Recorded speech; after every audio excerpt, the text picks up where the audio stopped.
Praise the Lord. கர்த்தருக்கு காத்திருக்கிறேன். சங்கீதம் 130:5.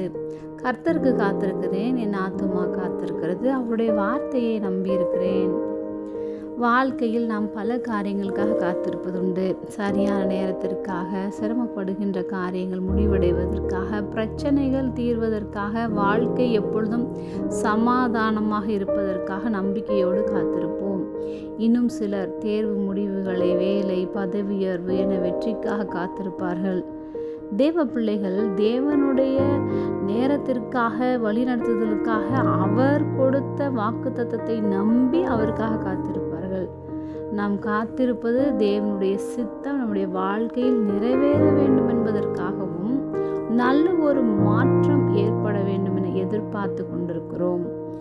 எப்பொழுது விடியும் என்று விடியற்காலத்துக்கு காத்திருக்கிற ஜாமக்காரரை பார்க்கிலும் அதிகமாக என் ஆத்துமா ஆண்டவருக்கு காத்திருக்கிறது என்று சங்கீதக்காரன் சொல்வது போன்று, நாமும் தேவனுடைய வல்லமை எப்பொழுது நம் வாழ்க்கையில் வெளிப்படும், அவருடைய மகிமை எப்பொழுது வெளியரங்கமாகும் என்று அவருக்காக காத்திருப்போம்.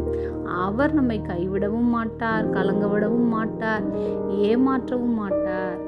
கரம் பிடித்தவர் இறுதி வரைக்கும் நடத்தி செல்வார். ஜெபம். அன்பின் பரம தகப்பனே, எப்பொழுதும் எங்களோடு கூட இருக்கிறவராகவே இருக்கிறவரே, உமக்கு காத்திருக்கிறோம். உங்களுடைய வார்த்தையை நாங்கள் நம்பியிருக்கிறோம். அதற்காக நாங்கள் நன்றி செலுத்துகிறோம். இயேசுவின் நாமத்தில் பிதாவே, ஆமென்.